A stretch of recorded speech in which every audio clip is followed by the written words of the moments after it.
लोकसभा में ध्वनि मत से गिर गया विपक्ष का अविश्वास प्रस्ताव।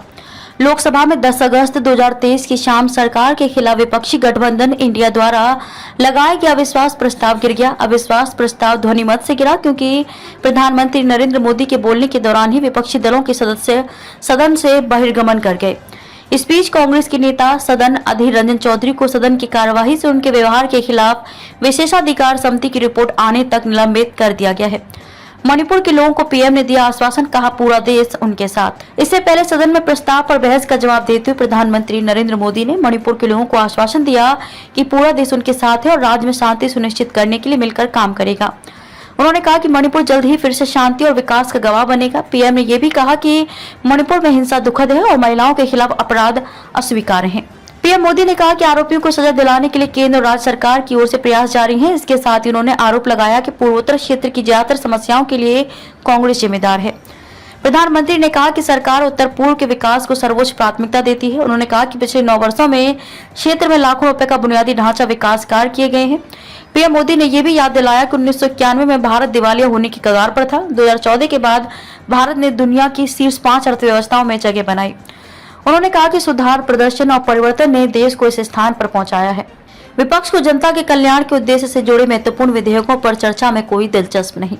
प्रधानमंत्री ने दावा किया कि इंडिया गठबंधन दोहरे अंक की मुद्रास्फीति, भ्रष्टाचार, नीतिगत पंगुता, अस्थिरता, तुष्टीकरण, वंशवाद, बेरोजगारी, हिंसा और आतंकवाद की गारंटी है।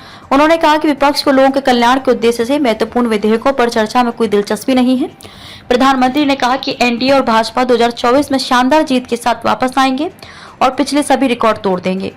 इसी के साथ उन्होंने ये आश्वासन दिया कि उनके तीसरे कार्यकाल के दौरान भारत दुनिया की शीर्ष 3 अर्थव्यवस्थाओं में से एक होगा। अविश्वास प्रस्ताव की चर्चा पर पीएम मोदी का उत्तर सुनने को तैयार नहीं हुआ विपक्ष। वहीं अविश्वास प्रस्ताव पर चर्चा का उत्तर देने के दौरान अधीर रंजन चौधरी बार-बार प्रधानमंत्री के भाषण के बीच में हस्तक्षेप कर रहे थे। इसके अलावा उन्होंने प्रधानमंत्री को भगोड़े आर्थिक अपराधी से भी जोड़ने की कोशिश की। उसी दौरान संसदीय कार्य मंत्री प्रहलाद जोशी ने उन्हें अपने शब्द वापस लेने को कहा, लेकिन वे नहीं माने। विपक्ष की अनुपस्थिति में ध्वनि मत से गिर गया अविश्वास प्रस्ताव। प्रधानमंत्री के भाषण के बीच में विपक्षी दलों के सदस्य नारे लगाते हुए सदन से बहिर्गमन कर गए।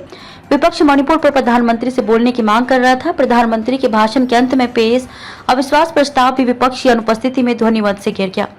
इसके बाद अध्यक्ष ने भाजपा सांसद वीरेंद्र सिंह मस्त और कांग्रेस नेता अधीर रंजन चौधरी के व्यवहार पर सवाल उठाया। इस पर वीरेंद्र सिंह मस्त ने अध्यक्ष से माफी मांगते हुए कहा कि वे अपने नेता की बुराई सहन नहीं कर पाए थे। इसके बाद संसदीय कार्य मंत्री ने कहा कि कांग्रेस से नेता सदन लगातार मंत्रीगण और प्रधानमंत्री के भाषण के दौरान हस्तक्षेप कर रहे थे।